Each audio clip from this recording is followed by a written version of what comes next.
ആയാൽ ഞാൻ അവരോട് അഭ്യർത്ഥിക്കും. മാം, ഈ പവർ ഗ്രൂപ്പിന്റെ ഭാഗമായിട്ട് ചില സിനിമകളിൽ നിന്ന് അവസരം നഷ്ടപ്പെട്ടെന്ന് പറഞ്ഞു. അത് ഏതെങ്കിലും രീതിയിൽ അതിനോട് പ്രതികരിച്ചിട്ടുണ്ടോ? ഞാൻ പറഞ്ഞില്ല, എനിക്ക് കിട്ടാനുള്ള സിനിമ കിട്ടും. എന്നെ സപ്പോർട്ട് ചെയ്യുന്ന ഡയറക്ടേഴ്സ് എനിക്ക് വന്ന് സിനിമ തരും. എനിക്ക് കുറെ പ്രൊഡ്യൂസേഴ്സിന്റെ അവർ സൈൻ ചെയ്യും. അതെങ്ങനെ കിട്ടാനുള്ള അവസരങ്ങൾ നഷ്ടപ്പെടുന്നതിനകത്ത് ഇങ്ങനെ ഒരു ഫോഴ്സ് പ്രവർത്തിക്കുന്നത് ഒരു അനീതിയായിട്ട് മാമിന് തോന്നുന്നില്ലേ? ഇപ്പോൾ ഒബ്വിയസ്ലി സങ്കടം തോന്നില്ലേ?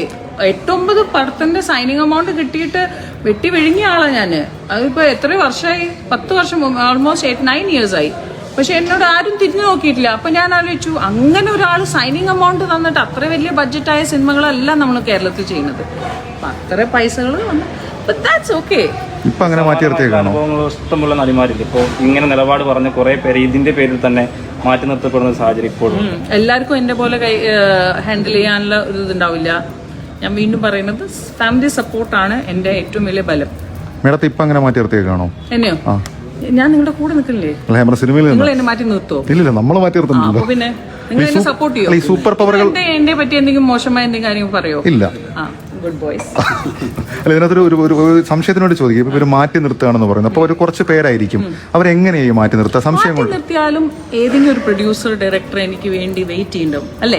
അതൊരു നല്ല വിഷയങ്ങളല്ലേ? അതിന്റെ ഒരു സ്വഭാവം അറിയല്ലോ. മാമിന് ആദ്യം അവര് അഡ്വാൻസ് തരുന്നു, അതിനുശേഷം വിളിച്ചു പറയുവാണോ? ഇത്ര വർഷമായി ഞാൻ സിനിമ ചെയ്തിട്ട്, ഒരു വെബ് സീരീസ് എപ്പോ ചെയ്ത്, നീ വരാനുള്ള നീ പ്രൊഡ്യൂസർ ഡയറക്ടർ അവരെ ഒന്നും നിർത്തല്ലേ, വരണേ. കളിമണ്ണ് പോലെ വളരെ പ്രധാനപ്പെട്ട, വളരെ സ്ട്രഗിൾ ചെയ്ത സിനിമ അഭിനയിച്ച ഒരു അഭിനേത്രിയാണ് താങ്കൾ.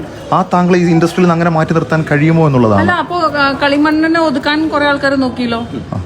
അതാണ് ഞാൻ ചോദിച്ചതാണ്. അപ്പൊ അങ്ങനെ മാറ്റി നിർത്തുന്ന ഒരു ഘട്ടം എങ്ങനെയാണ്? ബിക്കോസ് കളിമണ്ണ് ഒരു വലിയൊരു മാറ്റമായി വരും എന്നുള്ള ഒരു സ്ത്രീ പ്രാധാന്യമുള്ള ഒരു സിനിമ ബ്ലെസ്സിയേട്ടൻ ചെയ്യുന്നുണ്ട് എന്ന് അറിഞ്ഞപ്പോൾ ഒരുപാട് ആൾക്കാർ അതിന് മാറ്റാനും, അതിന് കുറെ തിയേറ്റേഴ്സ് മാറ്റി അത് ഓടിക്കാതെ ഇരിക്കാൻ വേണ്ടി കുറെ ട്രൈ ചെയ്തു. That's okay, it's okay. അല്ലെങ്കിൽ അഭിപ്രായം മാമിന് പോലും പറയാതിരിക്കുകയാണ്. മാം ഇത്രയും കാലം ഇതുമായി ഇങ്ങനെ പറയാൻ പോലും കഴിയാത്ത ആളുകൾ. ഞാൻ വെറുതെ എല്ലാം ഹലോ ഒരു ന്യൂസ് തരണം, അതൊന്നും എന്റെ പണിയല്ല. മൈ ജോലി ഈസ് ടു ഡു നല്ല സിനിമ ചെയ്യുക, അത്രേ ഉള്ളൂ. അല്ലാതെ എല്ലാ ദിവസവും എനിക്ക് പ്രതികരിക്കാൻ എനിക്ക് വേറെ പണിയില്ലേ? എനിക്ക് ഒരു കുടുംബമുണ്ട്, ഭർത്താവുണ്ട്, ഒരു കുട്ടിയുണ്ട്. ഈ മാറ്റി നിർത്തപ്പെടുന്ന ഘട്ടങ്ങളിൽ ഏതെങ്കിലും രീതിയിൽ പ്രതികരിക്കാൻ തോന്നിയിട്ടില്ല? ഇല്ല, എനിക്കിതിൽ അതാ ഞാൻ പറഞ്ഞ, ഇത് ഈ പവറോ ഇത് എനിക്കറിയില്ല. ആണുങ്ങൾ മാത്രമല്ല, പെണ്ണുങ്ങളും പെണ്ണുങ്ങളുടെ ഏറ്റവും വലിയ ദുഷ്മന്മാരാണ്. ഈ റിപ്പോർട്ട് പുറത്തു വന്നതോടുകൂടി മലയാള സിനിമ വലിയൊരു നാണക്കേടിന്റെ. യെസ്, ബിക്കോസ് ഞാൻ ബോംബെയിൽ താമസിക്കുകയാണ്, എനിക്കറിയാം അവിടെ എന്തൊക്കെയാണ് ചർച്ചകൾ നടക്കുന്നത്. ഭയങ്കര നാണക്കേട് മാത്രമല്ല, എല്ലാവരും കളിയാക്കണമുണ്ട്.